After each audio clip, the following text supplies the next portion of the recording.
Hello, everyone, and welcome to another episode of Kill the Cast. My name is Jerry. Today I am with a longtime friend of mine named Kenneth. He is like my heterosexual life mate, and he has actually introduced me to some of my now favorite horror movies, including exploitation greats like Cannibal Holocaust and Zombie 2. And I can't count how many horror movies I have sat and watched with this man. We used to live together, and that's like all we did was watch movies. So without further ado, Kenneth, welcome to Kill the Cast. Hey, how's it going, everybody out there? Glad to be here. Alright, so Kenneth, since no one knows you, let's learn a little bit about you. First of all, we have to know favorite horror movies. Which ones get you going?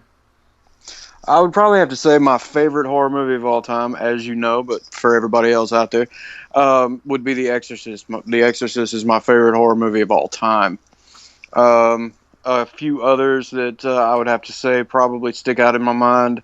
I Spit on Your Grave, Last House on the Left. That one, both of those really get my guts kind of turning when I watch them. The originals, obviously. No, you honestly mean the remix, because when I watch the remix, my stomach turns too, and then I throw up.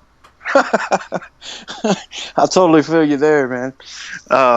But movies like that, and then they range from things like that into mainstream things like Jaws, and we all know that you're a diehard fan of Jaws, but that pretty much covers it. And then slasher movies, I mean, pretty much anything with a lot of blood and guts, or really gets to the mind. So yeah, and I know you're a huge Freddy Krueger fan.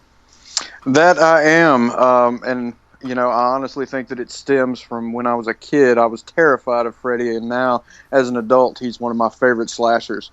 So I just like his exquisite wit, and just to let everybody know, because get it out there, I really did actually enjoy the remake of Nightmare on Elm Street.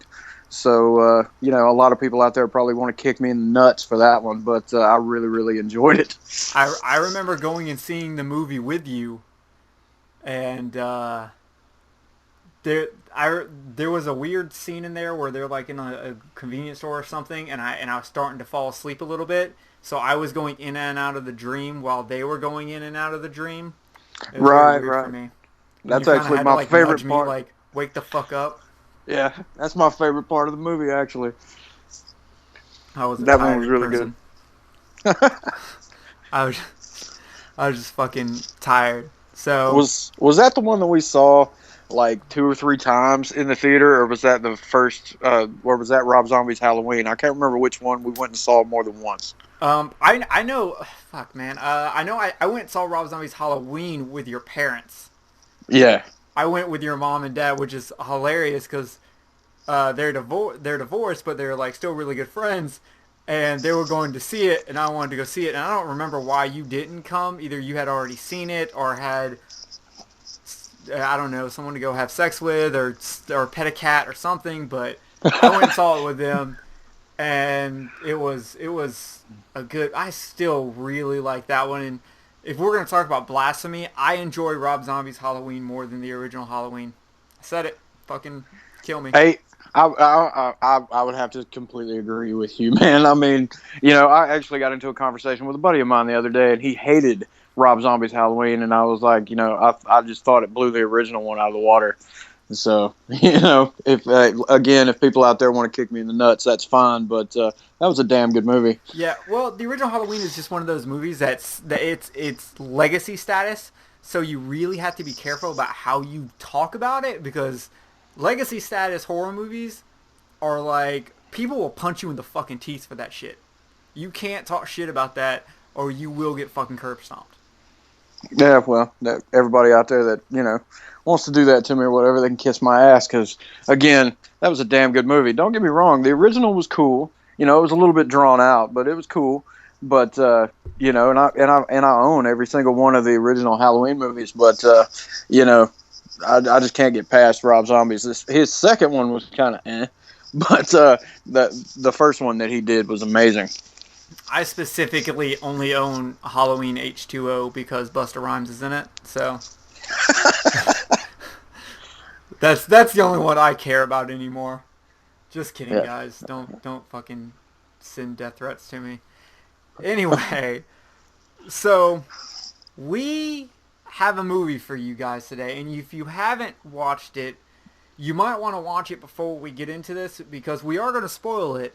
And it is a Korean movie. Came out in 2010, and it is called I Saw the Devil. And it came out in 2010, and my girlfriend Reese tried to convince me to watch this movie, and I really hate reading subtitles. So I was like, no, I'm not going to watch it. It took me like 2 years to watch it. I watched it in like 2012 or something. And when I watched it, I was blown away. It was one of the best movies I've ever seen. And when Kenneth and I were talking about what movie we should do, we knew we wanted to do something Asian. And I said I Saw the Devil. And at the time, he thought he had seen it, and he was like, yes, let's do that one. And then it turns out he had not seen it. Yeah, I think I was confusing it with another one, but I've watched so many Asian horror movies because, I've got this feeling that, in today's world of horror movies, especially in America, I honestly think that every once in a while you'll find that gem for American horror movies, but for the most part, it's pretty stale. And so I tend to venture out to other countries for horror movies, and so I've seen a lot of Asian ones, and I think I confused it with another one. But for what it's worth, it was my first time watching it, and I wasn't as enthusiastic as Jerry. Let me just say. I don't see how. I don't see how anyone could not be enthusiastic about this movie. I don't know. Maybe this movie just strikes a chord with me. I'm a big fan of the actor who plays the killer. He was Odaisu in Old Boy. He was in Sympathy for Mr. Vengeance. Or no, he was in Lady Vengeance. Yeah, he was in Lady Vengeance. But I love him. He's a fantastic actor. Also, let me just say this now. I cannot pronounce Korean names correctly.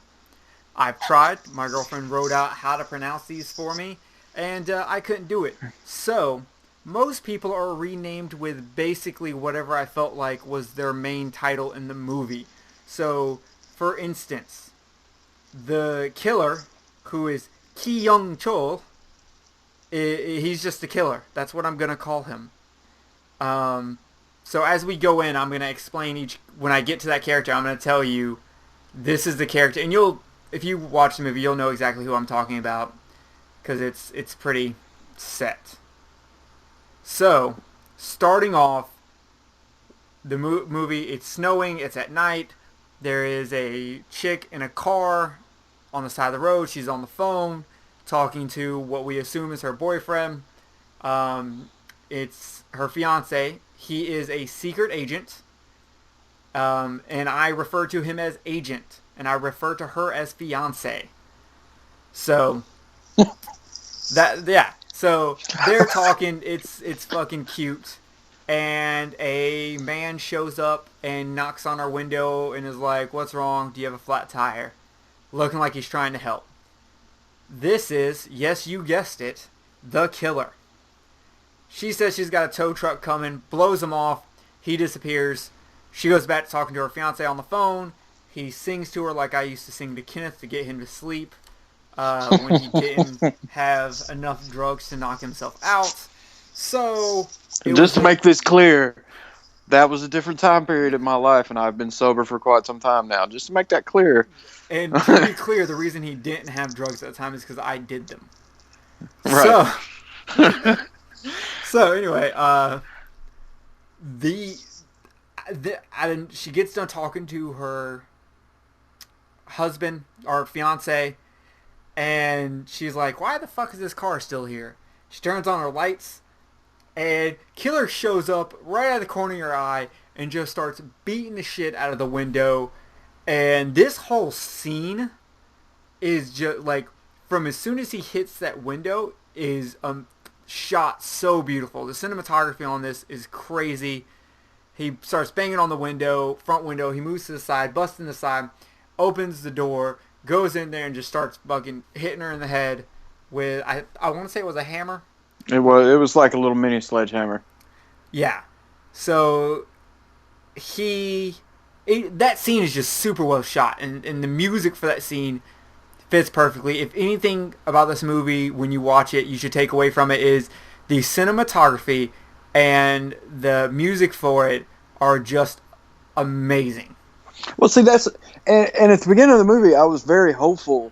You know what I'm saying? Going into it, once I realized that I'd never seen it before, because that opening scene when it's snowing and whatnot, it's basically the view that you're seeing is from the inside of the killer's van, and it's snowing, and the music's going in the background, and the music kind of reminds me of I think his name's Akira Yokohama, the guy that did the music for Silent Hill, and which, just to put this in there, I'm a huge fan of. But beside the point, that's what it kind of reminded me of. And so, if you really look at a snowy night or something like that, if you walk outside when it's snowing, it's extremely creepy because the snow just sucks in all the lights, so everything else is just real dark, and it looked really, really good. And then once it got to the car, this is where my hype for this movie started going down, because I knew immediately what was going to happen when the dude walks up. The killer walks up. He walks up to the car, and I was just like, okay, this chick's about to just get it some kind of which way. The cinematography was great. It really accented on the brutality of the scene, but at the same time, it was another one of those that was stale for me, because it was just like everything else. I mean, a killer walks up, talks to the chick, disappears, comes back, busts in the window, beats her in the head with a hammer, and then the best part of it, though, for me, is when he's kind of dragging her through the snow right after that. Yeah, and the blood is trailing behind her through the snow. Now, to me, that looked really wicked, and that actually, I would have to say, was probably my favorite scene in the entire movie, and it happened within the first 10 minutes. Yeah, that scene where he drags her through the snow, how the camera moves. Yeah, it was great. Is awesome. So then we go to his, I guess at this point, a warehouse or some kind of big open garage, something like that. The chick is in a plastic bag, naked, and he walks up and he starts talking to her. She begs for her life. Typical stuff, but then she hits him with, the reason you shouldn't kill me is because I'm pregnant. Which, again, is just, it's typical. I got irritated right then. I was just like, okay, this is another one where a chick's begging for her life, and the baby inside of her. And don't get me wrong, I have a child. I love my daughter, and I can see for some people that are not used to watching movies like this, the impact that a female saying I'm pregnant, don't kill me would have. But I've seen it so many times in horror movies that I'm just kind of like, eh. Yeah, I really liked the scene, and I liked that he didn't really show any emotion either which way when he was just like, yeah, well, you've got nice skin, so you're dead. Like, he just starts going in on her, and you really don't know what he's done to her up to this point. She's super calm. She's not even like yelling or screaming. Like, she's like, I'm gonna die here, let me just ask. Like, when you go, it never hurts to ask, that was the mentality she had. Right. Just maybe. And he's well, like, no, fuck you. I think at this point, man, I mean, the only thing that was really driving her was the fact that she was pregnant. If she hadn't been pregnant, I honestly think that after all the hell that she had already been through, she'd have just been like, fuck it. Yeah. You know what I'm saying? Yeah. So, and the only other important thing that happens here is it shows that her ring falls off her finger, and he cannot find it. That's pretty important. That'll play a part later. So then jumps. Again, that's another one right there. I knew exactly what was going to happen, and when we get to it later, you know what I'm saying, I will come back to this. But when she loses her ring, I was just like, yep, there's another one right there. Something else is going to happen later in the movie. Yeah, this movie does use a lot of classic tropes for a serial killer movie. I will give you that. It does do that. But then we see some kids walking around in a field. I have no idea why. One of them finds a black plastic bag. He pulls an ear out of it and he calls his friend. So, of course, cops show up. They're looking for everything. And an old man shows up and comes running, and all the police are like, no, no, no, stay, don't come, don't come. Well, this is the father of the fiance, who I will call father, and he used to be part of the police force. I guess he was a chief or something, and he's retired. So it goes to them. They're looking through the water, trying to find something, and we come up to a scene that reminds me so much of Jaws, it's not even funny. This whole scene reminds me of the Ben Gardner's boat scene. Yeah, right. I didn't even think about it till just now when you said it, but yeah, you're right. It has a lot of nods to it in that one. And there's another scene I'll bring up later that is also very Jaws-like. I don't know why. Maybe it's just me because I love Jaws so much. I just automatically put it into things. But they find her head. The secret agent who was her fiance shows up, and I just want to say, Asians have the best, like, blank, devastated, like, look on their face I have ever seen.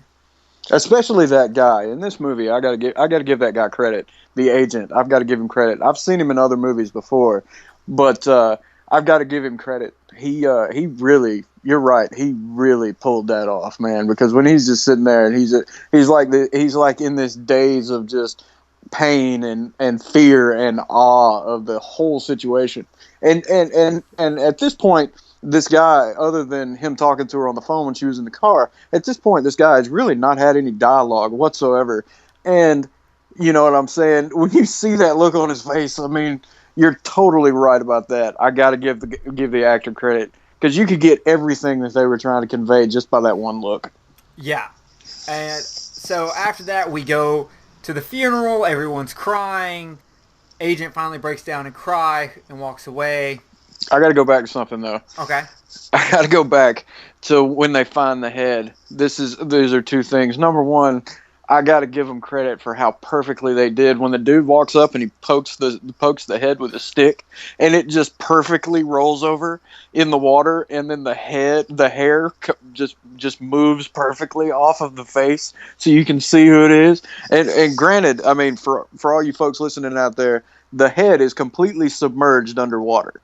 You know, yeah. And so when he pokes it with the stick, it rolls over perfectly, and then the hair moves perfectly. And then right after that, the funniest thing to me in the entire movie is all these people just going ape shit over this head. And I'm like, if there's any other kind of evidence out there where they find this head, it is fucked. Oh, yeah, you know, I didn't even think about that, but you're right. Like, there are all these cameras going off, and people, like, swarming. Yeah, they just pick the head up and stick it in a box. Yeah. And then one of these people in these suits, these forensic suits, just starts running with this head and then drops it. And it bounces out of the box. And I'm like, my God, man, there's no fucking way y'all are going to find this killer. It was a Benny Hill scene. And then the father, he was juking motherfuckers. Like, he must have been a professional football player or something, because he was juking through, like, crowds of people to get to the head to see if it was his daughter. But I never thought about that. But you're right, man. That was kind of a Benny Hill scene. Yeah, because I got that right off the rip. I was just like, my God, what the hell is wrong with all you people? I mean, because there's probably like 75, maybe 80 people walking this little, maybe 4-acre area of land, if that big. Yeah. You know what I'm saying? And it's like, they're just destroying all this shit.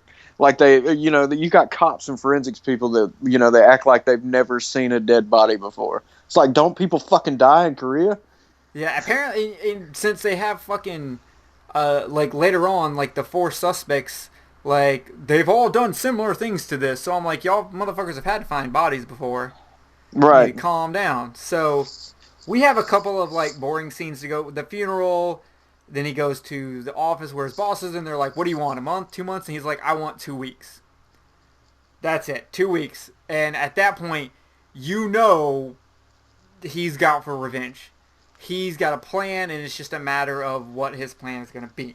There's another spot in one of those scenes that I have to tip my hat to real quick. the funeral scene right after that, when the agent and the father are sitting next to each other, and the father takes the time to say, "I used to be a cop, and I couldn't even keep my own daughter safe," and then he apologizes, and I mean profusely to the fiance. I have to tip my hat to that. That was also really good. From them playing it off, acting, I have to say that was really, really good. It was really good, but there's a certain part in that scene where they kind of go over to a girl's point of view, which I'm assuming is the father's other daughter, and it looks like the father is blowing the agent. Yeah. And I was just like, wait a second. When she comes walking up and she's looking at him from a distance. Yeah. Yeah. Like, they could have, like, completely curveballed everyone in this movie and just been like, turns out they were lovers and they secretly paid the killer to kill her so that they could be together. The end. What a great film. Yeah, so he gets his 2 weeks off. He has a buddy who, I guess, works on... Almost like if you, like... I don't know, I guess it's their version of Q from 007. Yeah, I was just going to say the Asian version of Q. Yeah, and he hooks him up with this GPS device.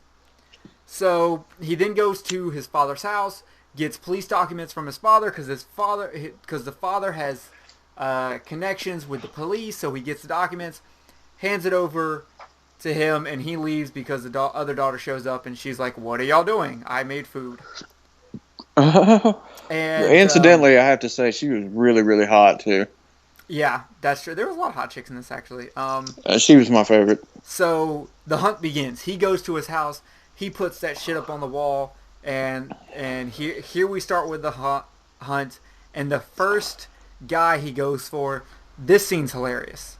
The guy's sitting there beating off to porn. And if you know anything about Asian porn, it's censored because of laws. I didn't know this was the same thing in Korea. I know it is in Japan, but there's a chance he was just watching Japanese porn.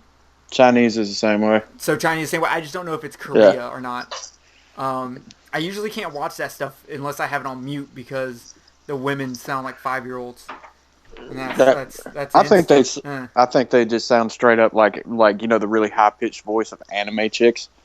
Yeah, like they're particularly trying to do that. But so he's going to town at this chick, and it's blurred out and stuff. So dude shows up and just like, if you were gonna hit someone in the dick, Kenneth, what is the first thing that you would want to hit someone in the dick with? If I was just gonna hit somebody in the dick, yeah, I think I would probably like to use the edge of a skateboard. Yeah, you know what you wouldn't choose? A surge protector. Well, he didn't hit him in the dick with a surge protector. He hit him in the face with the edge of the surge protector. He used a fucking pipe wrench to hit him in the dick. Oh, you're right. He did. He hit him in the face with a surge protector and hit him in the dick with the wrench. And after strangling him with the cord, by the way, while the dude's just in his, he's just in a wife beater and fucking they look like tidy whities, but they've got some kind of design all over them or whatever. The design looks like it's jacked straight from the 70s. Right. But I remember when I was watching the scene, I was just like, it would have been so much funnier if he would have came in like with that surge protector like nunchucks and hit him in the nuts with it. But I will say this, the one thing that I did not like about that scene, as funny as it was, is if you watch it closely, and, everybody's going to think that I'm weird for, looking at this dude's junk through his fucking underwear. But you can tell that when he whacks him with that pipe wrench, it's CGI. But it's not as bad as the other CGI one that we'll get to that later because I know which one you're talking about. Yeah. We'll get to that later. But it was just like I was kind of like, okay, this could have been done so much better with practical effects. I'm not going to blame anyone for not wanting to take a wrench to the dick with a practical effect. I'm not going to blame them because you know what? I would be like, you know what? Not for anything. I fuck the sake of the art. I'm not doing it. I'm not taking a wrench even close to my dick. Yeah, but see, you wouldn't have to do that. If you think about old school practical effects, they could have just live casted the bottom half of the guy's body. Because I looked it up. This movie, they spent like $6 million to make this movie, right? Which isn't a big budget in comparison to American movies, but still, it's for $6 million, Yeah, for $6 million, you can life cast the bottom half of somebody's body and create the bottom half, and literally have it squishing and bursting, and you see a nut fucking just, bleh. You know what So I'm saying? you hear that, South Korea? Get your fucking practical effects when it comes to hitting dicks correct. We're tired of the shit. Slacking. And I'm gonna say the same shit when we get into it later about the other one. Oh, yeah, okay. Yeah, so that sucks for that dude. We go to dude 2. He's on a moped. And he just fucking runs his car right into the back of him. And I can't really blame him because he's on a fucking moped. Yeah. So that one's kind of boring. He's just like, it's not me. And it's like, okay. He goes home. He can't sleep. So he gets back up, looks at the wall, finds another, looks at the third guy. But the point I bring up with this scene, with the can't sleep and get back up thing, is this is where you notice him starting to change. All of this is starting to actually affect him, and you start seeing it. And from here on out, every time he does something, it just chips a little bit more off. Yeah, I agree. It makes him a little bit more rigid, more like the killer himself. Yeah. So then we have a slow pan to another chick who's waiting at a bus stop in the dark of night, in the snow, cold as shit out there. And guess who shows up to offer a helping hand? Our buddy, the killer. Let me just throw this in here so that way it isn't overlooked. The vehicle that the killer drives is like a little Korean school bus. Yeah. I have to throw that in there. It's like this van. You know what I'm saying? Like those old Toyota vans. That's kind of what it looks like, and it's painted yellow, and it looks like a little school bus. That's exactly what it looks like. I really like the wings that are on the rearview mirror. Yeah, they light up when it gets dark. I thought that was pretty cool. Those are. I'm gonna get me some. Yeah, you should. Yeah, I'm gonna put it on my dick so you have an easier time finding it at night. So yeah, so she, to me, that would make him seem more trusting, that he has a like school official vehicle, almost like it was a taxi service kind of thing. But these chicks are too smart for that shit, and they're like, no, you're fucking creepy, no. But they underestimate him, and they underestimate the cold weather. Because the cold weather is going to make you say yes. The cold is his ally, and he will use it against you. And I can't say anything. I'm not even a chick. And when it comes to the cold, you know how I am, dude. I absolutely fucking hate wintertime. And I despise snow. So I can honestly say that I'd probably get in the car with a serial killer so I wouldn't be cold. Yeah. So she gets in. He's trying to find something in the back of his car. She's starting to worry. She asks him a question. He ignores it and is just like, where did I put it? Eventually, he grabs a pipe out. Then he starts taunting her. And then, of course, he swings on her. Which I kind of thought was kind of dumb for him to do this in his own vehicle. But, I mean, it's already shown he knows how to clean up shit. So I'm guessing he cleaned it up.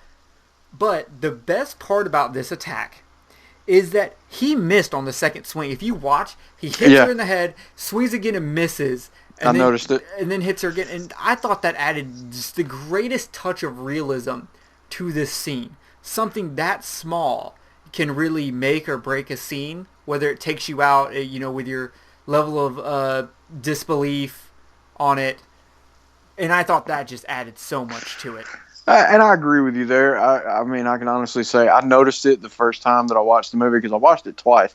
And I noticed it the first time that I watched it, and I actually chuckled a little bit when I saw that, because I didn't see it as most overly critical people would see it, and they're just like, oh, he fucked up when he was doing it. No, I saw it the same way you did, as realism, because in a situation like that, you're bound to fuck up. And I also have to say that I really, in that scene, I appreciated the fact that the killer is rummaging around in the back, and he's like, shit, where did I put it? He knows exactly what he's going to do, and he has, no fucks are given whatsoever. Yeah. You know what I'm saying? And I mean, when he's rummaging around for it, I thought that was funny. Yeah, it really was. And of course, we get another scene of him back in his little garage thing. She's naked, and you know what? This man is classy, and he's cultured, and he really likes the French way of doing things. He likes Right. French fries, he likes baguettes, and he likes guillotines. And he's good with his hands, so he made himself a homemade guillotine. Yeah, but see, the thing about that particular scene is you don't see what he really cuts with it either, because you see him and he's standing there and he's holding it, and again he's just got that I don't give a fuck look on his face, and he just drops it, you know, Yeah, and, and you don't see whether he's cutting through her torso or whether he's cutting her head off or whatever he's doing. But I found that amusing, but at the same time it made me think about it, because if you remember from when he killed the fiance, when after he cuts her arm off and whatever else, after she says that she's pregnant, if you go to the very next part of that, that you can see where her torso is cut at the stomach, her head's gone, and her arms are gone, and I think at that point her legs were cut off too. They were there, yeah, but her torso was cut. And then the same thing. This was something, and I hate to be jumping back, but there was something that I forgot to mention before. When he just takes the body parts and he throws them into one of those big ass storage bins. You know what I'm saying? The one thing that you never see in this entire movie is a motive for what he's doing. Like, most killers, when you watch these movies, or if you're into serial killers like I am, each one of them has some way of keeping trophies. Like Jeffrey Dahmer. You know what I'm saying? He kept people's body parts in the refrigerator and he ate them later. You know what I'm saying? Or the one of the most infamous, Ed Gein. He had furniture built out of people's body parts. So you never really see what this guy's motivation is in this entire movie, other than the fact that he's just nuts. That was one thing that I actually liked, because all you ever see is him just tossing body parts into these storage bins, and that's it. You yeah. know? No, I 100% agree with you there. Um, so the other thing about this scene was that I want to point out, he gets right into it. Like, he doesn't really like spend a lot of time toying with them or anything like that. He just gets into it. No bullshit, no nothing. He's time to do it. And I like that because I think it like shows he's on the ball. He knows what he's doing. He's done it a lot. He gets what he wants, and then he knows he's got to get to work. So at this point, we go back to our agent, who goes to the killer's family's house. His mother, his father, and apparently his son. And the father doesn't have much love for him because he's like, oh, he abandoned us, and the mother obviously loves him. And the son is obviously very resentful of, not living with him and being, I guess, moved away. So he finds out enough information that he finds where the dude lives from the son. He goes into dude's house and he's looking around. He sees these file cabinets. He starts breaking into them. And what do we find? Exactly what Kenneth was just talking about. Souvenirs, bras, purses, just all kinds of stuff. And and I will bring up that there's one problem I have with the scene is the door that leads to the garage just out of nowhere moves. And at first, I'm watching it and I'm like, oh, fuck, he's here. The killer's showing up right now. And they're going to get into it. But no, it just moves. I mean, I guess it could have been wind or something, but it moves. He sees it. He goes into the garage. And Kenneth, go ahead and bring up your favorite part about this ring. I mean, okay, again, all right. He walks into the area where the killer has been committing these atrocities and cleaning up, and he sees the bloodstains on the floor. Which, again, I have to backpedal. Before in the movie, before he had cleaned up so well that you couldn't even see the bloodstains on the floor, and now they're there, which that irritated me. And then he walks back in there and goes straight to the grate. no looking around or anything else like that at what else is in this room, because this is a fairly decent sized room. You know, Well, hold on. I feel like the grate was right next to the door. either way, I mean that's the first, and then in this dark room where the only light that's coming in is from a cloudy outside, because it's a serial killer movie, so it's always cloudy outside. And then Yeah. you know what I'm saying. He walks in there in this dim light and whatever else, and then he looks down directly into the grate before anything else and notices that there's this ring in there. And then he pulls the ring out and he notices, obviously that it's, his fiance's ring. So there's no doubt in his mind at this point that, there's no doubt whatsoever that I'm sorry, I got distracted. There's no doubt in his mind at this current moment that this is the guy that had killed his old lady. So, I thought that was it was too straightforward. You know what I'm saying? It was like a direct into what's going on, and it made me lose confidence in the movie at this point. See, my problem is actually in the next scene. The next scene shows that there is a tracking device on the killer's car. It does not show who put it there. And the immediate scene right after that is him picking up the schoolgirls, the murderer picking up the schoolgirls to take them, and then the police show up at the school and is like, where is he? Call him. He gets the call. He ignores it. The killer knows that they're on to him. He's got one chick left in there in his drive. So he's like, okay, well, I'm busted. I'm going to have some fun. My problem is it doesn't show who placed the GPS tracker, but what? I didn't really even think about that because of the simple fact that it's just, like I said before, it's like a school bus, you know what I'm saying? So there's no, at that point, there was no looking deeper into it because, like I said, it was, it's a school kind of thing. So I would assume that most of them, especially in a country, because we all know that, the best electronics come out of Asian countries anyway. So I really just, I didn't even think about that. And I still don't, because it's a school bus, man. I mean, so don't even worry about the GPS, because it's bound to have it on there. But here's why though. Because the police do not find him, the agent finds him. So it is very clear that the agent put it there and not the police.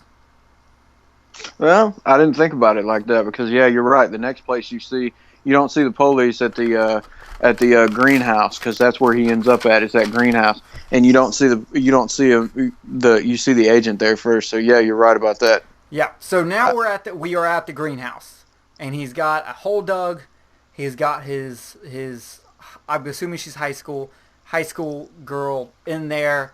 And this is the first, I want to bring up how important this scene is, because before this scene, the only clues that we've had that he's done something to his victims before killing them is that they were naked.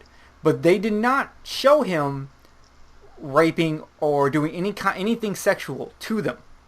So this scene is very important because now you're like, oh shit, he is raping them before killing them. He is. And then that gets into what I was talking about a little while ago, where now you're starting to, at this point in the movie, now you're starting to see motives for what he's doing. You know what I'm saying? So that at that point really pulled me back in just a little bit, because now I'm seeing motives. Because when you said the thing about the purses and whatever else, the only thing that I thought was, okay, this is evidence. You know what I'm saying? So he's just hiding it. I didn't look at those things as trophies like I would other types of serial killers. But at this point, yeah, now you're starting to see motive for the way he is, and we'll get more into that a little bit further on, because you see it even more later. Yes, and what he says to his victim in there is, why can't I like you? Why is that not okay? He starts showing that apparently girls have rejected him a lot in his life. I'm assuming the mother to his son, that probably was either a big breakup, maybe he killed her, I don't know, but he has a lot of issues when it comes to women. So And I honestly think, if you know me, man. I mean, when I watch a movie like this, I try to interject myself as much as I can. You know what I'm saying? For the level of sanity, as much as I can into these movies. That's the reason why I love horror movies so much, because I can turn just about any horror movie, unless it's just absolutely terrible, into a visceral experience for myself. So, when I interject myself into there, so um, this type of person, I didn't personally grow up with any absolutely horrible family life or whatever else, but school life and things like that really sucked. So you can kind of relate to a degree, not to his level of insanity, obviously, but you can kind of relate to a degree for this person, being rejected and whatever else. It's unfortunate that there had to have been something even more there to be a stressor to get this guy to commit these heinous crimes. So, but yeah, you're right. That's the first time that you ever really get to see an emotional kind of thing coming from this guy. yeah, this is the first time we get to see him, before the kill, because we Yeah. always show we've only seen him while he's doing the kill, the abduction and the kill.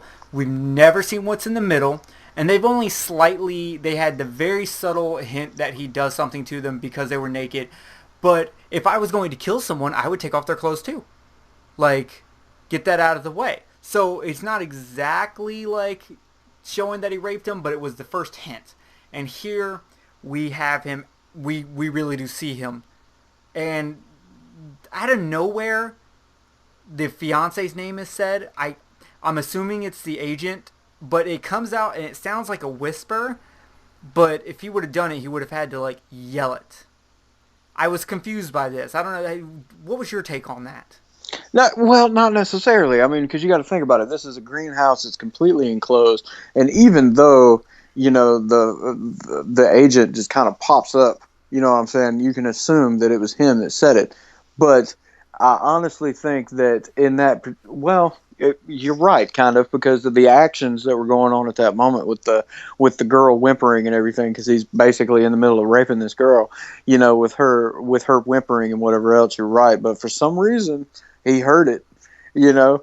And to me, this next instance when when the killer kind of pulls his head up, you know what I'm saying? When he hears that, that's where I love this next scene. It wasn't my favorite, but I love this next scene because it kind of kicks off at that point. And I'll let Jerry take the reins for that. But I honestly don't know when it comes to that. Maybe it was just one of those kind of subconscious things in the back of his head. He was just like, "Oh shit, somebody's here." You know what I'm saying? It Yeah. may have been. For our audience, if you know, tell me. Leave it in the comments. I want to know, because I am 100% confused at this scene. It almost like slightly came off as like paranormal at first, or like it was the own killer's subconscious that said something to him, and none of that would make sense.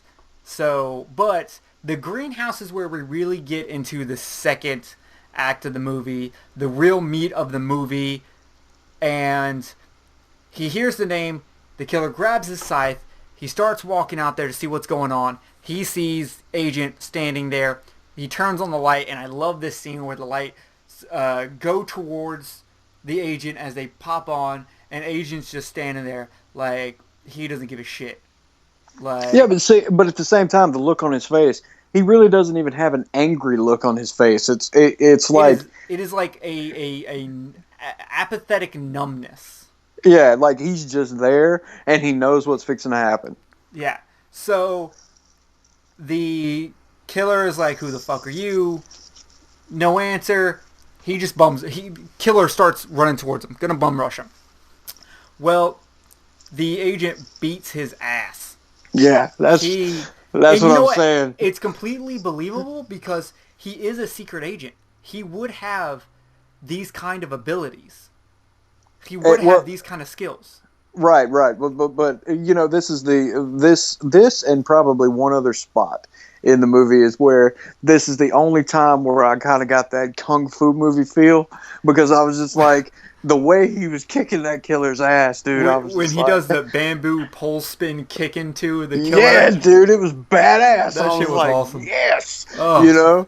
But that was good. and that right there is what hit me and reminded me that I've seen that the guy that plays the agent in another movie. He was in the Good, the Bad, and the Weird or something like that.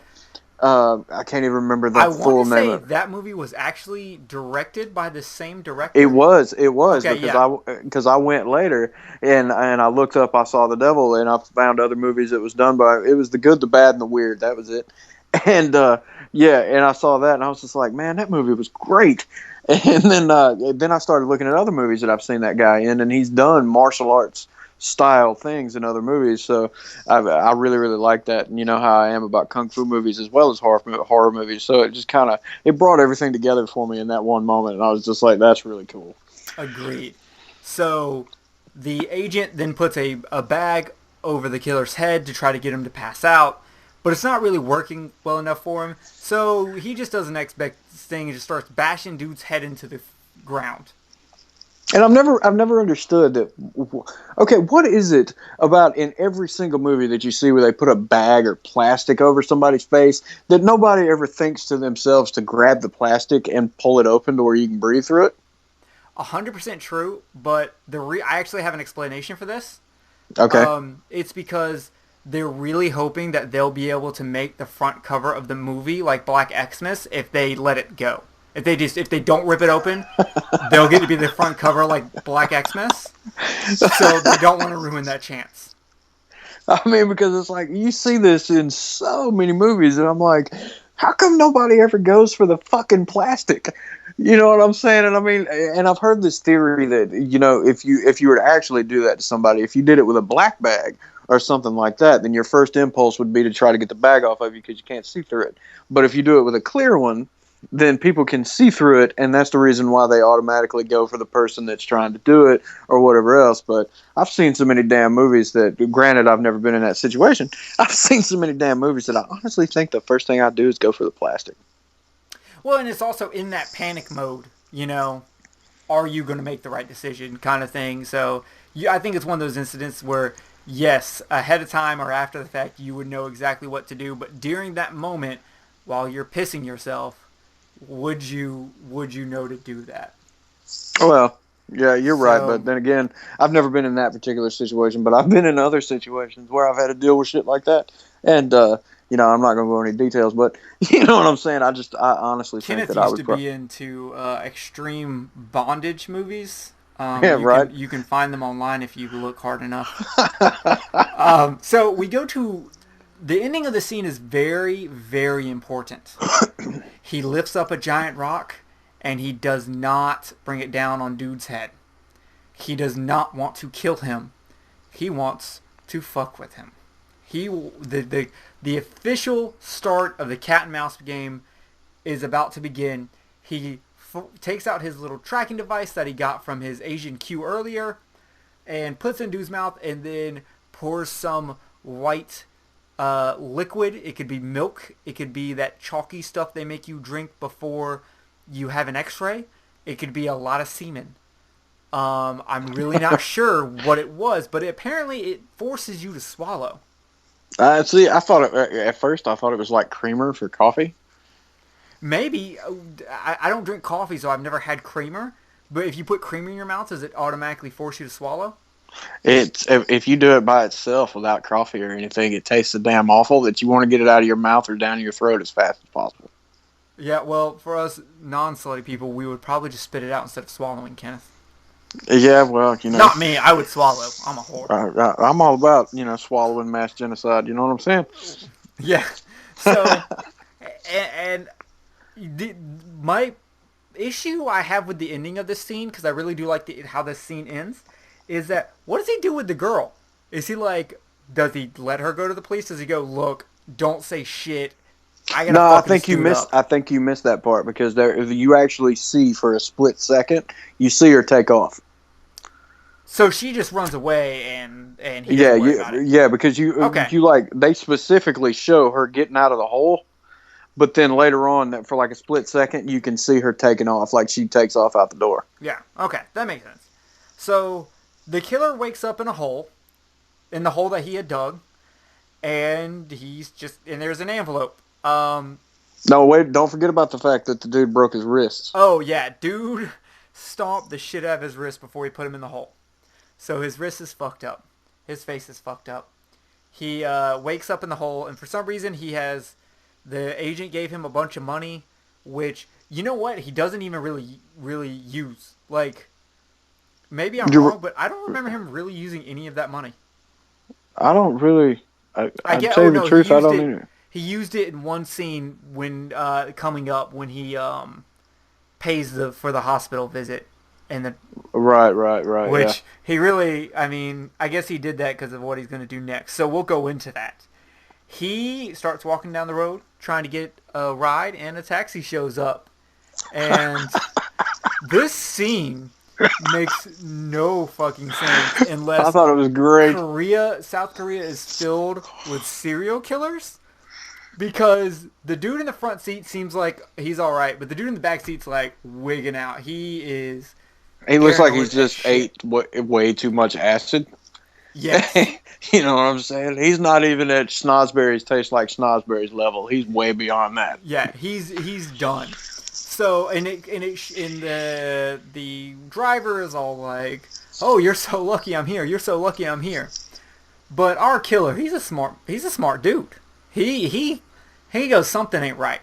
He sees that the ID that's on the taxi is not the driver. He notices that.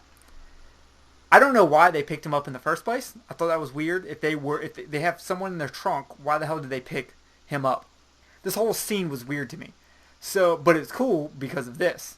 You know what? And now that you say the thing about the ID, you know that I didn't even pay that any mind. Yeah, he notices the ID, notices it's not there. I don't think he notices the dude in the back seat slowly start moving the knife out from his back, but he notices that that's not going on, so he's just like, you say we're lucky, but I think you're very unlucky. And the killer takes out his knife and just starts stabbing the shit out of him, and then reaches in the back, starts stabbing the shit out of that dude, goes back to the driver, starts stabbing the shit out of him again, and then just back and forth stabbing the shit out of these guys until the car crashes.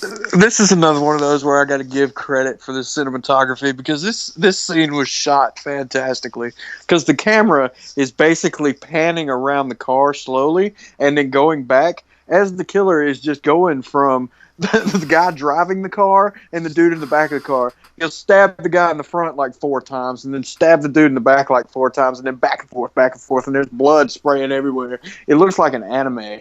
It's fucking fantastic. And, he's just fup, and then into the back, and then back and forth for like, I don't know how long this scene went on with him stabbing. It had to have been at least 45 seconds to a minute. And if you think about how quickly these actions are going on, 45 seconds to a minute is a long-ass fucking time of nothing but stabbing. I 100% agree with you. I feel like this whole scene was fan service. Like, they just wanted to do a cool scene. So yeah, it was great. The scene makes no sense. I cannot fault them at all because that shit was entertaining as hell. Yeah, I was laughing hysterically when I was watching it. So the car crashes. He opens the trunk, and of course there's a dead body in there. But he grabs a duffel bag out there. He goes and washes his hands and face in the water, which that water's got to be fucking freezing. Yeah. That's got to be some cold-ass water. But he's a tough motherfucker, so he does it. And the only clothes that's in the duffel bag is a soccer outfit. The best part about this soccer outfit, it has huge crosses on it. And another thing that I have to say on top of the crosses that is amusing is how many times the killer himself calls other people in the movie crazy people. Oh, yeah. He is always crazy bastard. Crazy bastard. Crazy bastard. To everybody else. This is a dude that, cuts women up and whatever else, but he calls everybody else crazy. I thought that was funny. It's like that Mitch Hedberg joke where he goes, crazy straws? My straws ain't like that. These straws go straight to the mouth. These straws are sane. Like that's how I picture him when he thinks to himself. He's Oh just man, like, I miss Mitch Hedberg. yeah, it's fucking great. But so he leaves all the bodies there. The agent shows up the next morning, sees that all the bodies are there, and keeps going on.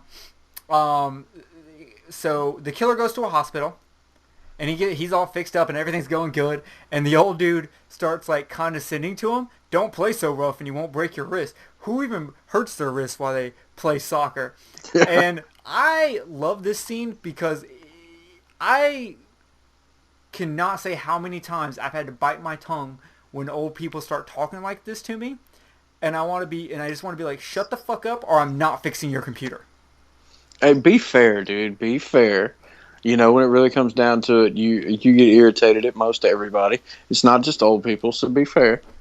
Well, yeah, but here's the thing: they're crazy bastards, and I'm not. So, so Right? he tells the motherfucker, watch how you talk, all this, and then he's like, give me your glasses, take your glasses off. I don't know why. I guess he didn't want to hit him with his glasses on or something. He didn't want to hurt his hand on the glasses. I don't know what that was about. But the nurse shows up, and it's super awkward. She closes the door, and they don't show whether he does anything to the doctor.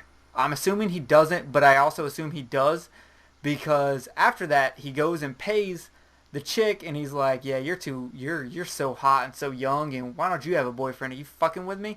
And she's getting creeped out. He throws a bunch of money down, walks out. She goes to the back, and he's sitting there. First of all, how the fuck did he get back in there? I don't know. I've thought about that too. At first, I didn't even realize that he was even in there, and apparently she didn't either, because she just walks into the door of this storage room and gets about 5 or 6 feet in before she realizes that he's sitting there, and then turns around and looks. You know, but I have no idea. But I agree with you, because you never see the doctor again after that. Yeah, and you'd have to assume. I mean, at one point he throws something in the room, makes a loud noise. You have to assume he would hear that, so something happened. So anyway, he's telling the girl to strip, and she's doing a terrible job of it. And the agent Yeah, it was is horrible. listening.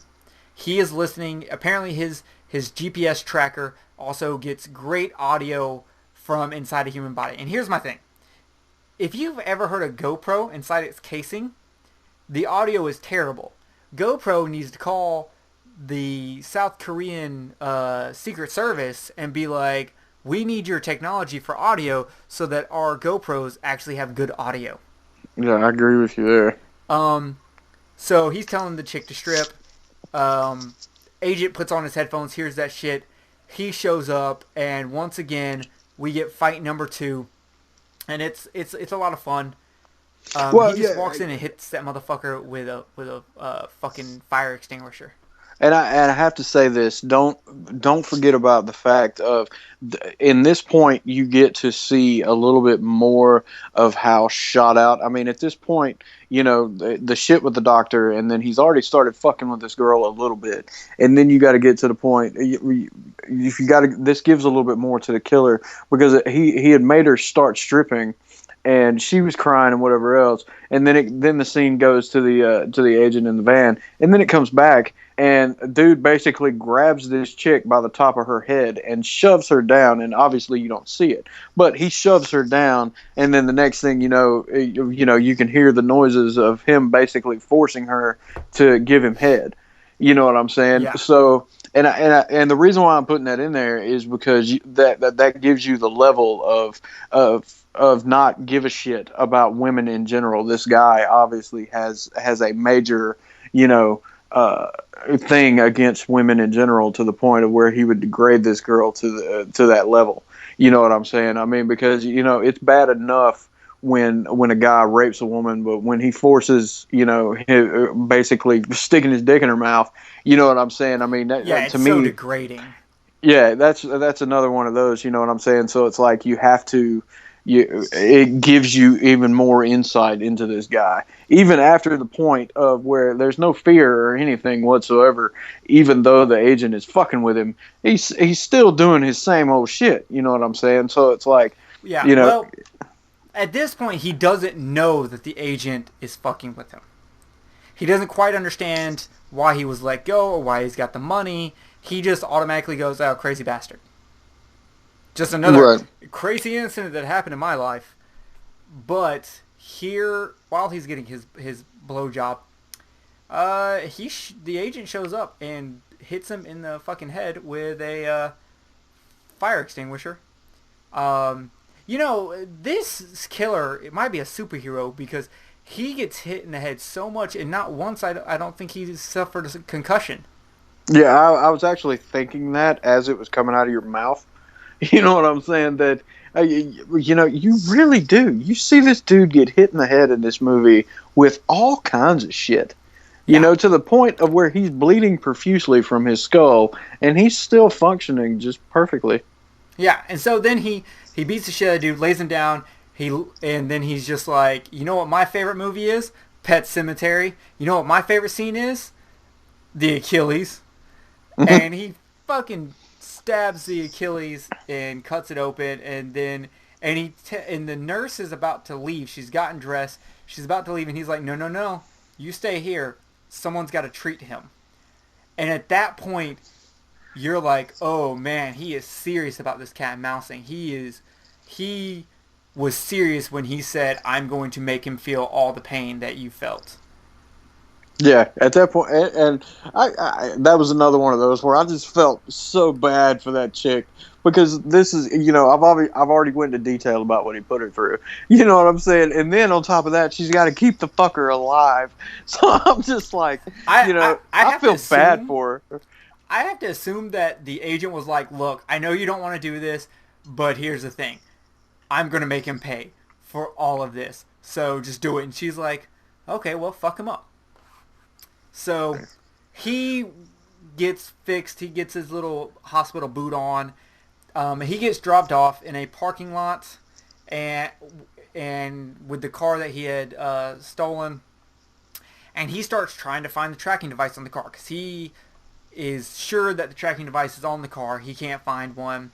So he starts driving, and then he decides to abandon his car. And one of the funniest scenes in the entire movie happens. He's trying to get someone to pull over for him. And guess what the first vehicle is that shows up? A fucking military truck. 2 of them. And, I had forgotten all about that. And they're just like, do you need help? Is your car stalled? And the killer just looks at him with this blank face like he's just so dumbfounded at what has happened. And the scene doesn't really have a solution. We assume he just goes, no, I'm good. Sorry. I'm having a bad night or something. And they go away, and he starts to walk. But that scene's hilarious. Yeah, I had completely forgot about that, but I can imagine in my head in that situation that, instead of crazy bastard coming out of his mouth, he's just like, yeah, fuck this shit, y'all go on. I can see him in his head just going, well, fuck me. Yeah, now that I think about it, that was pretty funny. Yeah, so the killer shows up at a house, but before we figure out that house situation, the father calls the agent. And the daughter says one of my favorite lines in this movie. She says, because the father is trying to tell him to stop, he hands the phone over to the daughter, and she's trying to tell him to stop also. And she goes, revenge is for movies. Yeah. And that's just a good line, especially since the killer was in 2 of the Vengeance trilogy movies. Right. Old Boy and Mrs. Vengeance. Yeah. So that was just a really good line. I really like that line. Anyway, they beg him to stop, and he's just like, no, not happening. So we then go to a nice dinner. The killer is eating dinner with the couple. And the couple is the guy that he walked up onto the house that was burning stuff and then feeding meat to the dogs. You can easily assume that he is not very nice. And so they start talking, and dude is eating raw meat. Well, that's because dude is a cannibal. Yeah, and the stuff that he was burning was the evidence from people that he killed. Yes. So it comes out in conversation that they're old friends. They apparently were part of this, old anti-government militia, and they used to cause all kind of shit. But Cannibal knows how fucked up Killer is. And Cannibal, like, at one point, the Killer is talking about the meat that Cannibal's eating. It was just like, that's just fucking, you're a crazy bastard. His favorite line, you're a crazy bastard. And the Cannibal buffs up and is like, what the fuck did you say? Yeah, And that was awesome. It's a really good scene because Killer puts him in his place by saying, that meat is making you crazy. You know who I am. I am the fucking one. So I will fuck your shit up. I will fuck your shit up, and he does. Not really. So they then go, and the Cannibal starts talking about the agent, and he's like, this one's a hunter. He is playing cat and mouse with you. You are his prey. He likes torturing you and releasing you. He's one of our kind. So...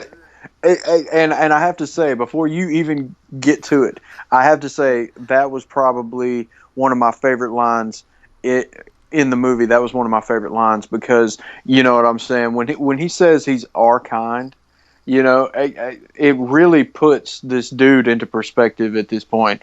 But at the same time, throughout the movie, you can see the emotional turmoil that the agent is having with what he's doing. But at the same time, you know, it's hard to explain that the whole level of thought process, and then, you know, the feeling and the emotion that a certain scene like that would give to a person like me, because I've seen so many of these movies. So, you know, I really enjoyed that whole conversation right there. Yes, and it's very important because the agent is changing. He is slowly changing, and that's the question that he walks. Is he becoming like them? Is he taking too much enjoyment out of all this? You know?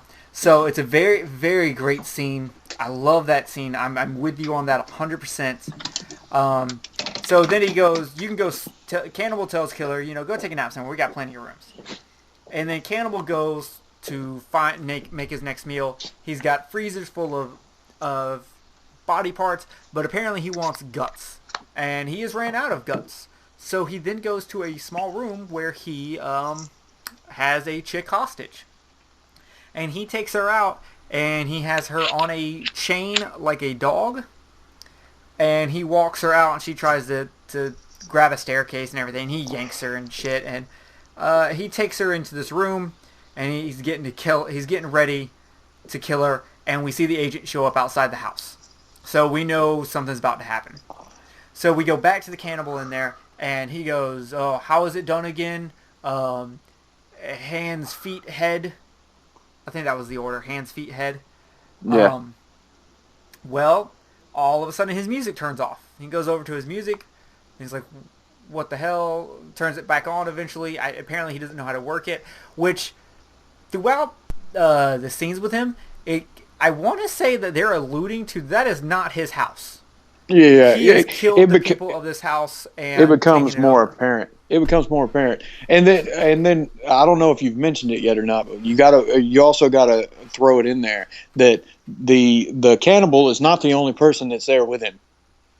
You know, I mean, aside from the victims, you know what I'm saying. The Cannibal is there with his girlfriend, wife. Yeah. So.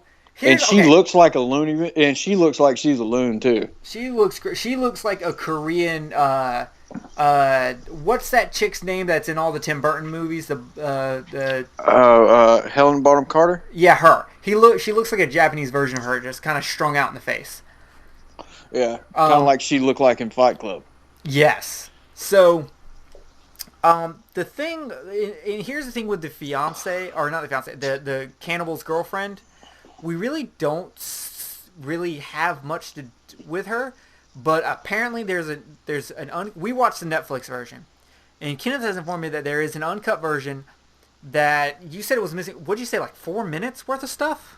It's not 4 minutes. It's more like it's 2 or 3. But I mean, you know, anybody that watches a fair amount of movies knows that 2 or 3 minutes of missing stuff is a lot. Yeah, you know. And so, and one of the scenes, you know, that was going with that is, you know, the killer and that chick,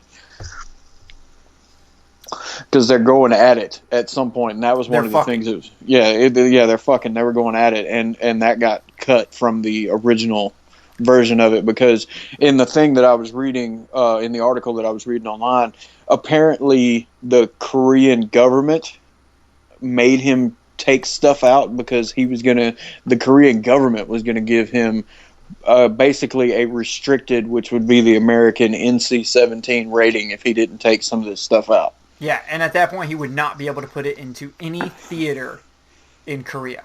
Mm. So, anyway, so yeah, that's a bit of side information. I'm gonna try to look into that and see what I can find. But so the agent comes around the house. The killer is sleeping. He kind of wakes up and he remembers the fiance. He has put together in his head who this guy is, because the cannibal during their conversation at the dinner table said you killed his bitch, you killed someone in his family, something like that. This is personal. Yeah. So And the killer puts it the cool together. thing, yeah, and the cool thing about that scene is it's almost like while he's having this epiphany, there's this, at this point, this guy has been doing this for so long that he has got basically a sixth sense, for lack of a better term, of something's about to fucking happen. You know what I'm saying? At this point, because he's already started with cat and mouse stuff, so he gets that feeling that something's Yeah. about to happen. Almost like his survival instinct has kicked in. Exactly. Yeah. So that leads us to the agent versus the cannibal, which is not that great of a scene. The agent quickly beats the shit out of him, but there is something important I want to talk about the scene. There's such a big difference between these killers and the cannibal versus the agent. The agent beats their ass quickly, and I don't think that these people had ever had their ass beaten before, because they're so used to killing women that they always take weaker women, and that's their prey. So they always feel strong, and they think they can do anything. And then they go against this agent, and he whoops their ass. And I think that's Right. very important from this scene. And the killer, the agent shoves a fucking screwdriver or something through the cannibal's hand, and then ties him up. And he fucks with him and is like, "What did you say the order was? Hands, head, feet, kind of thing." And then he's about to cut off the cannibal's hand, but what do you know, Mr. Sixth Sense himself, the killer shows up with a fucking gun. Finally, someone brings a gun to the knife fight. And I have to say this on a little side note before we get further in there. One thing that I want to describe about the cannibal is that you can tell that he's been doing this. He's been eating so many people, because when you watch the movie, for people out there that are actually going to go and watch this, when you watch the movie, you can notice that this guy has obviously been doing it for a while, because you can see the difference in physique between him and the main killer, because you can see that this guy has been basically a glutton for human flesh, to the point of where he's started gaining weight because of it, and you can see the difference between the two of them. And you can also see the difference between his mannerisms, almost like he is an unhealthy person from overeating. 100%. So killer gets some shots off, but nothing happens. At the part where the cannibal is pulling his hand off the screwdriver from where the handle came off, and he now has to raise his hand off there. Like, who was it that had that happen to him in Devil's Rejects? Was it Otis? Yes, that is exactly who it was. His hands were nailed to the chair by the sheriff's brother or whatever. Yeah, that's what I thought. So, okay, so now, he pulls his hands out there, and they all kind of move into the house. My favorite part about the chase to the house is that the agent completely pulls a Home Alone and throws like these little hooks on the floor. Oh, yeah, I forgot about that. Yeah, and then the killer steps right on it, and that's what allows the agent to run in and fucking hit him again. So, at this point in the movie, he beats the living shit out of the killer with this pipe. I mean, finally, like, I think he actually gets a concussion and actually, like, gets put down, like, into, like, a small coma.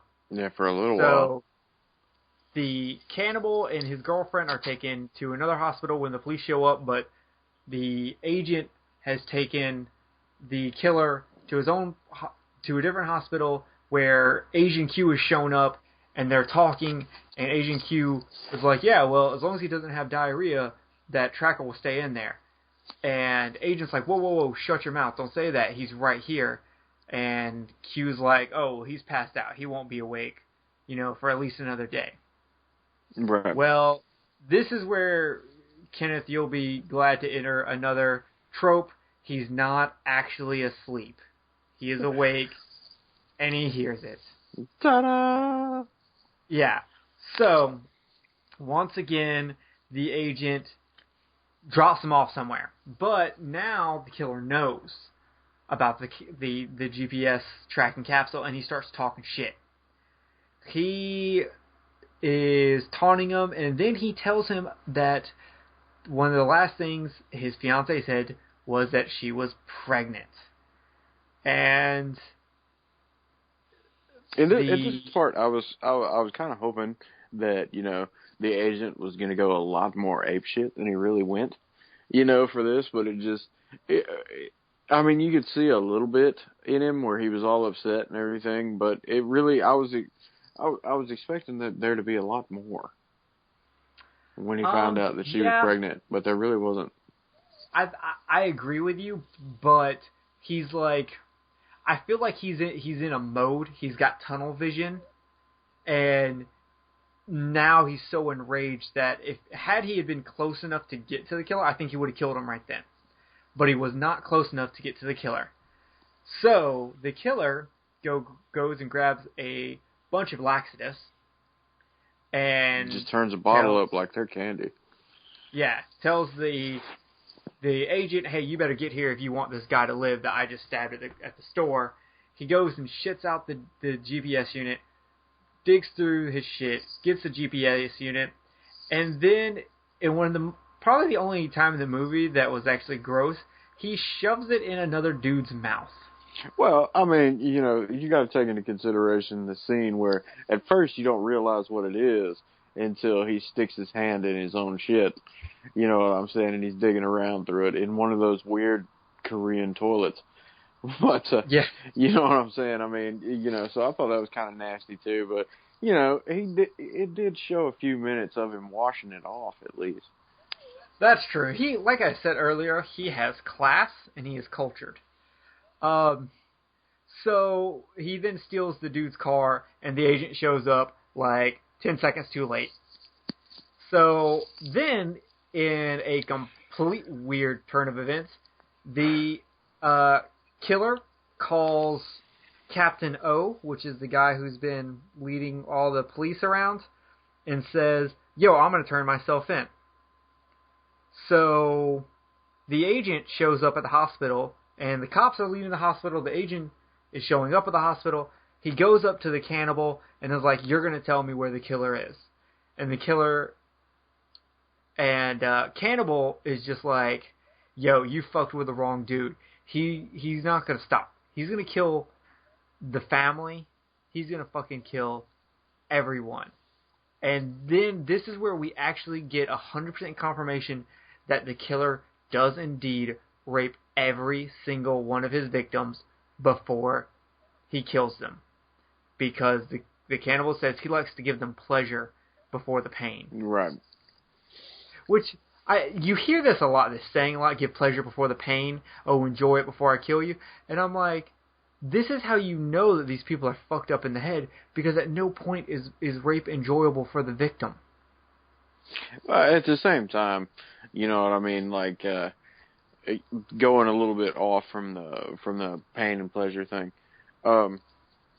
When he calls and says that he's going to turn himself in, at the same time, when I first heard that, before it got a little bit further into that, I was at that moment I was kind of like, okay, is he doing this just to piss off the agent because the agent won't be able to maybe finish a plan or something like that? Or is at this point the killer starting to be chicken shit? Cause, See, when I first watched it, I thought the chicken shit. I was like, dude, you're bitching out now? Really? Come on. yeah, I mean, that's exactly what I was thinking. But then, when he goes into the next part, you know what I'm saying? That's when I was just like, okay, he's taunting him, and then he's going to do this crazy shit and not give the agent the opportunity to kill him. But I still think somewhere in the back of his head, he was kind of chicken shit at the same time, regardless. I don't know. I think at this point he feels really confident. He has a plan in order. So once I saw the rest of the movie, I didn't feel like he was chicken shit at all anywhere. But the cannibal tells the killer, tells the agent all this, and starts laughing. The agent's like, "You think this is fucking funny?" And then he's like, "I'm going to give you a permanent smile," and then just rips the jaws, starts ripping open, like giving him that Joker smile. Yeah, I thought that was pretty awesome, actually. And then I got to thinking about it. This is a very weird thought, but I got to thinking about exactly how much pressure it would take to do that.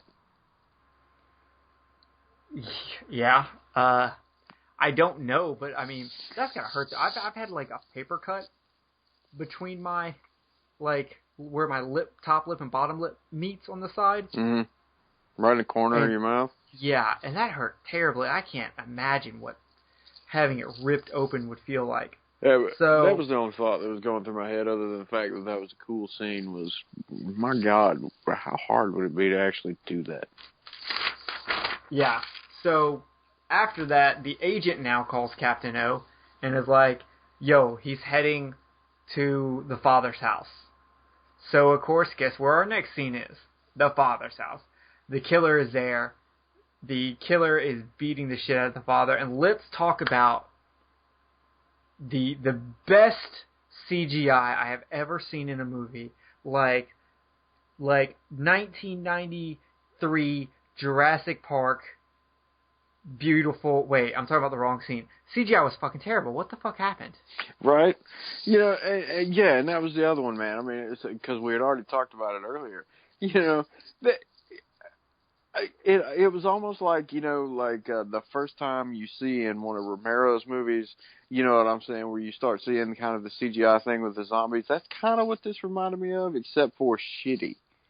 Yeah, it is really bad. I mean, it's almost like they stopped the camera for a split second, slapped a green sticker on the side of this dude's face, and then started it back up again and did the scene, and then did some really shitty editing over that green sticker. And my biggest issue with it would be a completely different thing if this was like the first time they were showing someone get beat in the face. But people have been getting beat in the face this entire movie. Yeah, and it looks good. And that's just another one right there where I honestly, going back to what I said about the dude's nuts, practical effects, man. The practical effects on that would have been great because instead of doing that shitty CGI, you could have taken a shot where they used a mock-up of the dude's head and did also another shot that had his real head there, and then took those two and blended them together using CGI, and it would have looked so much better than what they did. Yeah, I think we're both in the compartment of I don't hate CGI, but when it comes to movies, do a practical effect and then let the CGI help make that effect better. Yeah. Don't just use CGI. Exactly, and I mean and I'm going to use a reference that you used a couple of minutes ago. You're using Jurassic Park. That's exactly what they did in the first Jurassic Park movie. They used puppets and things like that for the dinosaurs and CG at the same time to blend them together and make it look good. And I think that's kind of one of the downfalls of the later Jurassic Park movies is because they totally rely on CG later, and so. It's the same thing. It's the same thing in this. The blending of practical and CG effects works so much better than just relying on animation because animation in a live-action movie doesn't like that in that particular effect does not work well at all. Yeah, and this is why I'm excited about the new Godzilla movie that's coming out in Japan, made by Toho. Is they're still using a guy in a suit, but they're using CGI to enhance that. And I don't know if you've seen the pictures of the new Godzilla. Oh, I have. He looks bad as fuck. Terrifying. And you know who's directing that? The fucking guy who directed Neon Genesis Evangelion. Nice. And the guy who's doing the special effects was the guy who directed the Godzilla, Mothra, King Ghidorah, All Monsters, All Out Attack, what it was. The GMK one, the one that was like kind of dark. Yeah. He also directed the 3 Gamera movies from the 90s. He also directed the first 2 live-action Death Note movies. Sweet. Well, I mean, you know, as wicked as Godzilla looks in this new one that's coming out, man, I mean, it goes into the, you know how much I love Godzilla 2000 for that very reason. Yeah. Because he looked mean as shit in Godzilla 2000. If you haven't seen GMK, Godzilla, Mothra, King Ghidorah, watch that shit, because Godzilla's fucking eyes are like ghost white. Sweet. Yeah, I haven't watched it yet. I'm going to have to check it out. Yeah, okay, let's get back into this. Shitty CGI. Daughter shows up, and of course, at that it's very much hinted to us that he's going to get the daughter, and he does. We just get to see him tackle her. He's had enough concussions, but he's still tackling people like the fat dude from Varsity Blues. So the cops show up. And guess who else shows up? The agent. The killer's already left, but the cops show up and the agent shows up. And this is the other scene that reminded me of Jaws, because the Captain O walks up and just starts slapping the shit out of him. And it's like, this is your fault, this is your fault. And it reminds me of when Chief Brody gets slapped by the little Kentner, I think it was Kentner boy. And she slaps him, and she's like, "You knew there was a shark out there. Someone died. Yeah, right after the boy gets eaten." Yeah, Alex. The boy's name was Alex, and it was Alex's mother came and slapped shit out of him. In this scene, it just reminded me of Jaws, and I think it's just because I love Jaws so much that almost everything reminds me of him. But a funny side note about that. You know, this is kind of off subject, but funny side note about that. That was one of the first times that we ever saw that kind of brutality towards a kid in a mainstream movie. Oh, I'd never really thought about that. Look it up, man, because I remember watching the special edition, and I don't know why you didn't catch that, because you've got more than one version of Jaws. I do. But yeah, that was actually one of the first times ever that you see something like that happen to a child in a mainstream movie. Yeah, on a complete other side note, there was another scene that got edited out, but when Michael is in the pond and they're trying to get the rope tied together, and the other guy rolls up and he's like, "Do you guys need help?" And Bruce the shark hits his boat, tips him over, they all tip over, and the shark eats the guy. There's actually a scene that was cut out where the shark grabs the guy and moves towards Michael, and the guy grabs Michael, and they all start going, and then as the guy starts slowly going underwater, because the shark's going underwater, he lets Michael go. And if you have any of the special editions, the scene should be on there. And it's a really dark scene when you really think about it. Like, I vaguely remember that, so I'll go back, because I've got one of the special editions. I can't remember which one it is, but I've got one of them, and I'll go back and I'll watch it, because I vaguely remember that. All right, so at this point in the movie, the father is still alive, the daughter's dead, the police are waiting for the killer to show up. They show a small clip of the daughter naked, wrapped in like a blanket on the side of the road near a dumpster, showing us that he raped and killed her. So he shows up, the killer shows up, he gets out of the car, he's got a knife, he's not wearing any pants, he's wearing boxers, there's blood all over him, showing, yeah, I killed and raped her. To the audience. Right. Not to the police, to the audience. So, though I'm sure that the police put it together. These aren't quite the dumbest police I've ever seen. These are no Last House on the Left police. So killer shows up and he's just standing out there. Well, the agent shows up too.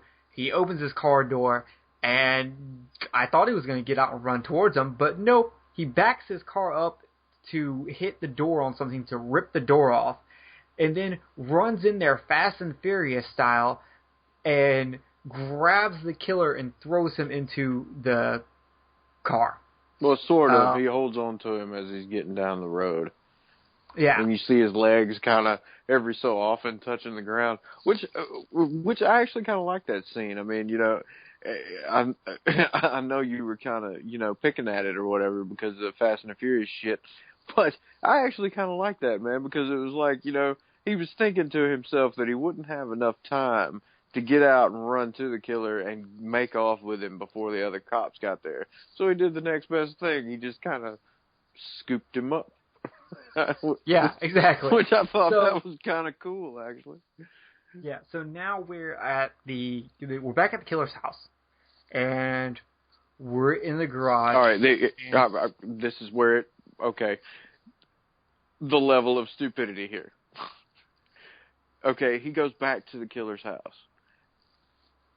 I cannot fathom the fact that nobody had enough sense to think, maybe we should go check at the killer's house. I have to agree with you there. I mean, to me, you know, the only thing that I can think of is maybe the agent was thinking that nobody would think that he would take the killer to someplace that obvious. Well, you know what? Now that you bring that up, if I was a police officer and I knew a secret agent took him, he's not going anywhere obvious. But I think as a police officer, I still send at least one person to go check. Yeah, at least, you know what I'm saying, to kind of scour the areas. I mean, for anything else, maybe the killer got away and that's where he ran back to. I mean, anything. Or at least have somebody have some kind of surveillance at the house. Something. It just, I don't know, it pissed me off. I have to agree with you. That is kind of a flaw. So he's got the killer tied up. He puts a cigarette out on his forehead, which I originally thought he put it out in his eye. So did I. Which would have been way cooler, but he did not. He put it out like on his forehead.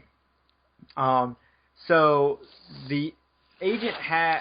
Okay, so here we get to a big dialogue scene where the agent's like, you're going to tell me you're scared. I'm going to just give you all this pain. And the killer starts begging for his life. At first, I was like, he bitched out. He didn't bitch out earlier like I thought he did, but this time he really is bitching out. I actually said something out loud while I was watching it during that part. My first impulse was the same thing. I was just like, come on, dude, you're going to wuss out like fucking Ted Bundy and start crying and fucking wanting your life? Come on now. You know what I'm saying? I literally said that out loud when I was watching it, and I was watching the movie by myself. Yeah, so, well, then it turns out he doesn't. He's not. He was fucking with the dude, and he's like, I feel no pain. I feel no fear. Quit fucking with me and just kill me. You didn't win. I won. You can't get anything else out of me. And you're like, shit, man. That, like, wow. He played that off really good. Like, what's the agent going to do now? Well, the agent... It almost feels like he gives up. He's like, you know what? You're right. Puts this fucking thing in his mouth, and he's now in some Saw shit. So, the killer is on the guillotine. The guillotine rope is tied, I guess, to the door, and then the rope from the door is tied to a piece of bar that the killer's holding in his mouth. Does that sound about right? It's something like that, man. I sat there and I looked at that shit, and I was just like, when I was sitting there and I was looking at it, I was like, okay, how is this working? Yeah. You know, because I really couldn't tell. I couldn't either. I mean, the idea behind it was sound, but at the same time, I was just like, okay, is there one that's holding him still, and then the other one's in his mouth, and, you know, and then we get to the next part, which I'm assuming you're going to bring up, but... You know what I mean?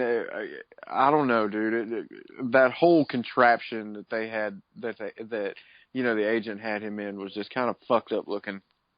Yeah, so the one thing I will say about it is it didn't look professional. It looked very like last minute rigged, which I liked. So the agent leaves, and I honestly kind of felt defeated. I was like, yeah, the killer's gonna die, but the agent really didn't get the revenge he wanted. That is until a car pulls up, which I thought was the police. I was like, oh, here they are. Finally, they're gonna accidentally pull the door and kill the agent. Not true. Kill the killer. It's the killer's family. And I was like, when did he even have the time to, like, make that phone call? But nonetheless, the killer family shows up. The mother, the father, and the son. And this is the point where the agent has fully changed. He has become one of their kind because he is getting revenge, and he wanted it so bad that he doesn't even care that it's going to hurt others, and he becomes his obsession becomes just like the killer, and he now becomes the devil that he saw. The family shows up. They're trying to get in the door. They can't hear the killer saying don't open it because the shit in his mouth. They open the door. Head gets cut off. Head rolls over to the family. The family flips out, and it goes back to the agent, who now finally has a mental breakdown and starts crying tons, and that's where the movie leaves us. And don't leave out the part that he actually had one of those little tracker pill things sitting on the table next to the killer, and he had his headphones in, and that's how he knew everything that was going on. Yeah, and that's and from the parents and son crying, that's what kind of broke him and made him cry. Yeah. So that's the movie. That is the movie, and man, the ending was fucking weak. I disagree. I felt fucking weak. Fit the movie. I thought it showed he had become just like the killer because his obsession with religion. He originally saw the devil in the killer, and then he became the devil that he saw. That's all well and good. Okay, number one. All right. In previous scenes in the movie, okay, I have seen the level of the agent, the guy that plays the agent's acting. The way that he portrayed that mental breakdown at the end of it, man, was fucking weak. You know what I'm saying? Okay, I'll give you that. Okay. I was going to say something earlier that he cried way better earlier on in the movie. Yes, dude. I mean, okay, that was number one that was weak. Number two, that fucking weird-ass goddamn saw contraption or whatever else. It wasn't enough for me. It did not do it for me. You know what I'm saying? I mean, it's just like, it was like a whole bunch of fucking build up. You know what I'm saying? For the last fucking 15 minutes of this movie, it was a whole bunch of fucking build up, man. And then goddamn, the dick went limp. I was just like, fuck. You know what I'm saying? That's some bullshit. And then on top of that, you got the killer fucking sitting there, and he's already said to the agent, he's just like, go ahead, get it over with, fucking kill me, blah, blah, blah. And then when he hears the people outside the door, he's just like, don't open the door, because the motherfucker knows he's going to get his head chopped off. So at that point, he's just like, okay, now I'm scared, I don't want to die. Or I think you're missing a big point in that. Or I was fixing to say, or he's just worried about, damn, he don't want his family to see or something like that. But yeah, he's made there's a big point in the movie made that he stays away from his family, and I think that it is because there is some shame there, whether it's what he's ashamed of what he's doing or he's ashamed that he abandoned his family. But like, I feel like his family is his one like weakness, and that's why he stays away from them. But see, I was actually about to ask you about that, because I never really in the whole movie I never really could tell whether it was something like that or that he just flat didn't give a fuck about his family.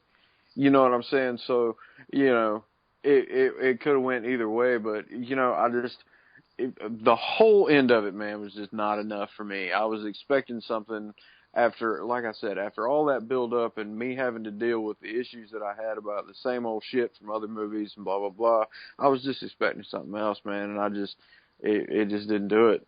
I was disappointed. in the end of the movie all the way around. It just didn't do it. So, out of a 1 through 10 rating, 10 being the best, what would you rate this movie? Honestly, dude, I'd probably have to put it, and the only reason why I'm putting it this low is because I probably won't watch it again, so it'll probably be around maybe a 4 or 5. Wow, that's super low. So, going into this, before we started talking, I was ready to give the movie a 9. 9 out of 10. I love this movie.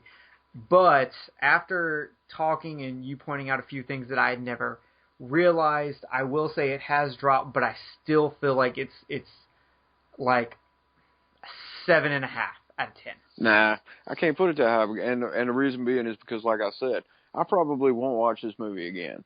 You know, and you know me, I'll watch movies over and over and over again.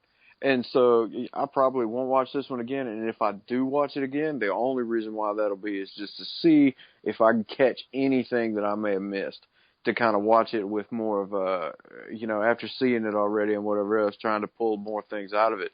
But other than that, man, I mean, it was just, you know, and the only reason why I give it even a 5, even half out of 10, and the only reason why I give it out of that is because, you know, there were aspects of the movie that I found amusing, you know, but overall, dude, it just didn't do it for me. Yeah, that's interesting. I really thought you would enjoy this movie more than you did. I think you're being a little hard on it for its tropes, just because there's not many movies you're going to be able to point out to me that came out in the year 2000 and up that doesn't have the exact same amount of tropes. Well, see, it's not really, okay, when it comes to me, it's not really the tropes that are there, because just about every movie now has them, like you said. But the thing about it is the ones that are blatantly obvious, you know what I'm saying? And these were, I mean, just straight up blatantly obvious, you know. But you also got to take our caliber of movie watcher. You know what I'm saying? You look at me and you look at how many horror movies I've watched. I can't even fucking count them. You know what I'm saying? So it's like you take that caliber of movie watcher versus the everyday movie watcher. You know what I'm saying? And they won't catch as much shit as we do anyway. But the point that I'm trying to make with that is even the everyday movie watcher would catch those, man. You know, that makes me think. What is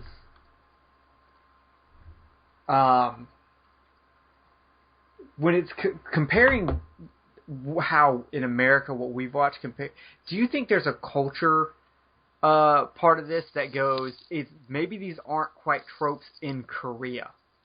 I mean, and that could very well be a possibility.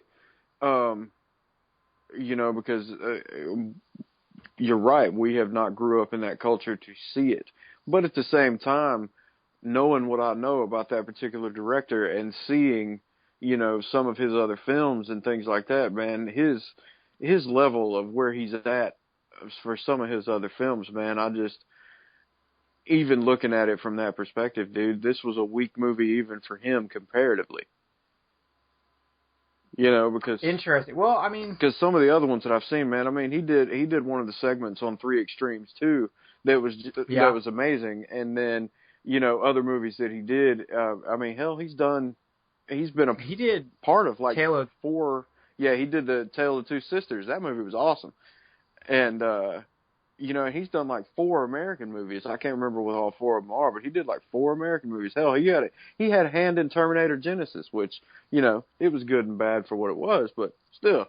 I didn't watch it, but, you know, I'm not that big of a fan of the Terminator franchise. So, I mean, I found this interesting that my opinion of the movie actually lowered a tiny bit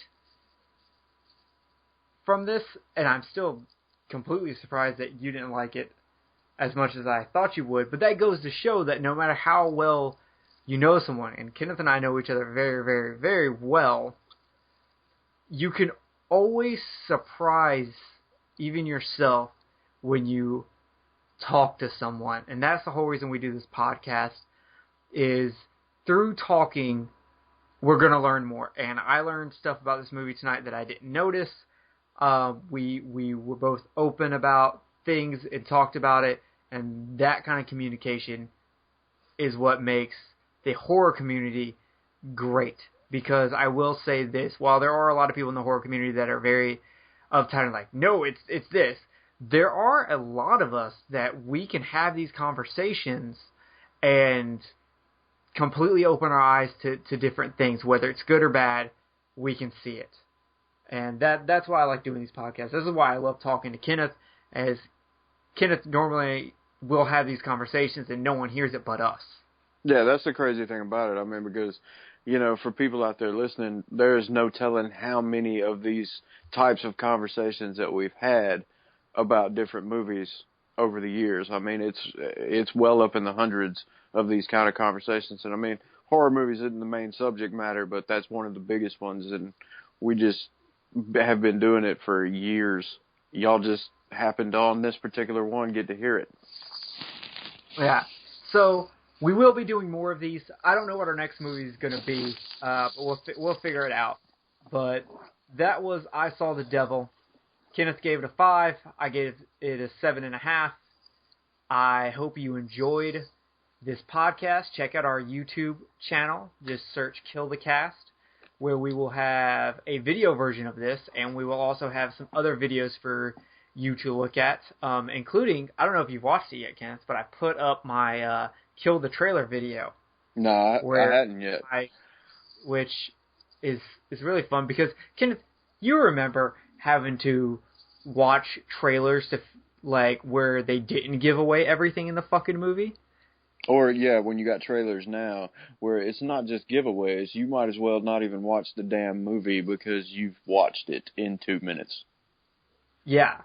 So I wanted to go back to that, to the time where you just got a little bit from the trailer and you had to decide, is it worth your money? Because it wasn't like if you were going to go see it in theater, you had to go see it or else you weren't going to see it for, depending on, from 2 years down the road to, you know, a year down the road. It's not like today where they come out 3 months later. Like, movies back then didn't come out to a year or two later. And the crazy thing is that you could not buy the movie. They would come out in the video stores for rent before you could actually buy the movie. And if you actually tried to buy one of those that was out for rent, that was like $120 for a fucking VHS. Yeah.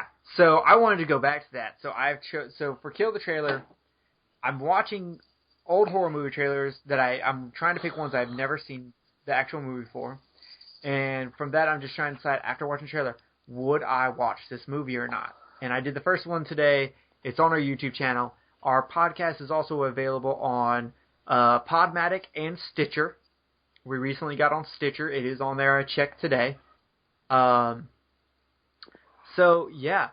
Thank you all for listening to the Kill the Cast podcast.